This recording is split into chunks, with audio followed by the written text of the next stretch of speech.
रात के करीब 10:30 बजे थे। बाहर हल्की हवा चल रही थी और खिड़की के पर्दे धीरे धीरे हिल रहे थे। घर के अंदर सब कुछ शांत था, इतना शांत कि दीवार घड़ी की टिक टिक भी साफ सुनाई दे रही थी। निशा अपने बेटे आरव को सुलाने की कोशिश कर रही थी। आरव लगभग 6 साल का था, मासूम चेहरा, बड़ी बड़ी आंखें, लेकिन इन दिनों उसकी आंखों में एक अजीब डर बस गया था। मम्मा, आरव ने धीमी आवाज में कहा। हाँ बेटा, निशा ने उसके बाल सहलाते हुए जवाब दिया। आरव ने धीरे से अपनी उंगली बेड के नीचे की तरफ उठाई। वहां कोई है। निशा हल्का सा मुस्कुराई। ये पहली बार नहीं था, पिछले 1 हफ्ते से हर रात यही बात हो रही थी। कुछ नहीं है बेटा, उसने कहा, तुम बस डर रहे हो। लेकिन आरव की आंखों में डर बढ़ता जा रहा था। सच में है मम्मा, वो मुझे देखता है। निशा ने हल्की सांस ली और बेड से उठकर नीचे झुकी। उसने बेड के नीचे ध्यान से देखा। सिर्फ धूल, कुछ पुराने खिलौने और एक जूता। देखा, कोई नहीं है, उसने मुस्कुराकर कहा। आरव चुप हो गया, लेकिन उसका डर खत्म नहीं हुआ। वह चादर को अपने चेहरे तक खींचकर लेट गया। उस रात भी जैसे तैसे वह सो गया। अगले दिन सब कुछ सामान्य था। दिन के उजाले में वह डर जैसे कहीं गायब हो जाता था। आरव हंसता, खेलता और बिल्कुल सामान्य लगता। लेकिन जैसे ही रात होती, डर वापस आ जाता। तीसरी रात। मम्मा, आज वो और पास आ गया है। आरव की आवाज कांप रही थी। निशा इस बार थोड़ा चिढ़ गई थी। आरव, अब बस करो, वहां कोई नहीं है। लेकिन फिर भी उसने एक बार फिर बेड के नीचे देखा, खाली, हमेशा की तरह। रात के करीब 1:15 बजे। घर में गहरी खामोशी थी।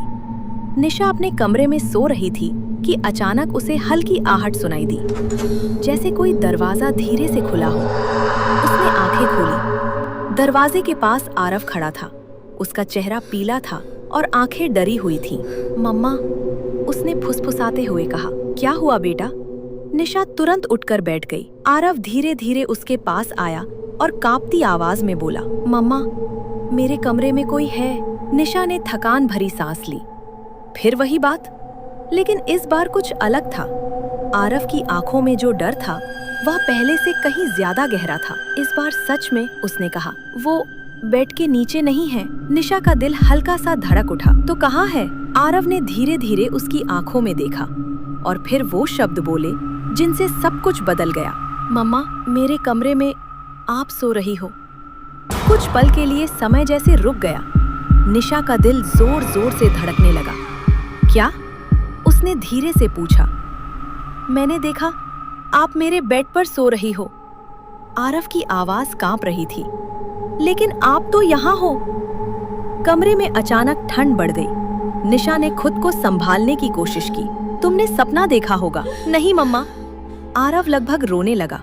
वो आप जैसी दिखती है, लेकिन उसकी आंखें, कैसी आंखें? निशा ने डरते हुए पूछा। आरव ने फुसफुसाकर कहा, पूरी काली। निशा का गला सूख गया। कुछ सेकंड तक वह चुप बैठी रही। फिर उसने खुद को मजबूत किया। ठीक है, उसने कहा, चलो अभी चलते हैं तुम्हारे कमरे में। आरव ने उसका हाथ कसकर पकड़ लिया। दोनों धीरे धीरे कमरे से बाहर निकले। कॉरिडोर अंधेरा था, केवल एक हल्की सी नाइट लाइट जल रही थी। हर कदम के साथ निशा का दिल तेज धड़क रहा था। जैसे जैसे वे आरव के कमरे के पास पहुंचे, एक अजीब सी ठंडक हवा में फैलने लगी। दरवाजा आधा खुला था। निशा ने धीरे से उसे पूरा खोला। कमरा शांत था, सब कुछ सामान्य लग रहा था। बेड, खिलौने, अलमारी। लेकिन फिर निशा की नजर बेड पर गई और उसका खून जम गया। बेड पर कोई लेटा हुआ था। अंधेरे में भी साफ दिख रहा था। वह खुद थी।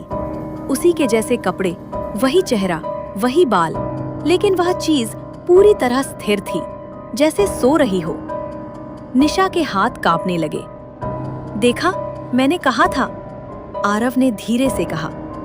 निशा कुछ बोल नहीं पा रही थी। उसने धीरे से एक कदम आगे बढ़ाया, फिर दूसरा। जैसे ही वह बेड के करीब पहुंची, वो आकृति धीरे धीरे हिलने लगी और फिर उसने अपनी आंखें खोल दी। पूरी तरह काली, कोई सफेदी नहीं, बस अंधेरा। निशा पीछे हट गई। उसके मुंह से आवाज तक नहीं निकली। वो चीज जो उसकी तरह दिख रही थी धीरे धीरे उठकर बैठ गई और फिर मुस्कुराई। एक बेहद डरावनी, असंभव मुस्कान। तुम आ ही गई, उसने बिल्कुल निशा की ही आवाज में कहा। आरव जोर से रोने लगा। निशा ने उसे पकड़ लिया और पीछे हटने लगी। लेकिन तभी बेड के नीचे से एक और आवाज आई, धीमी, घिसटती हुई। निशा और आरव दोनों ने नीचे देखा। अंधेरे में दो आंखें चमकी और फिर कुछ धीरे धीरे बाहर निकलने लगा। लंबे टेढ़े हाथ, असामान्य लंबा शरीर और एक चेहरा जो इंसान जैसा होते हुए भी इंसान नहीं था। वो चीज मुस्कुराई। हम दोनों हैं, उसने फुसफुसाया। कमरे में अब 2 नहीं 3 परछाइयां थीं। निशा ने चीखने की कोशिश की, लेकिन आवाज नहीं निकली। बेड पर बैठी निशा हंसी। तुम्हें लगा सिर्फ नीचे कोई है? और तभी लाइट अचानक बंद हो गई। पूरा कमरा अंधेरे में डूब गया। आरव की चीख गूंजी, मम्मा! और फिर सब कुछ शांत। अगली सुबह घर का दरवाजा खुला मिला। पड़ोसियों ने पुलिस को बुलाया। घर के अंदर सब कुछ सामान्य था, कोई संघर्ष के निशान नहीं। लेकिन निशा और आरव दोनों गायब थे।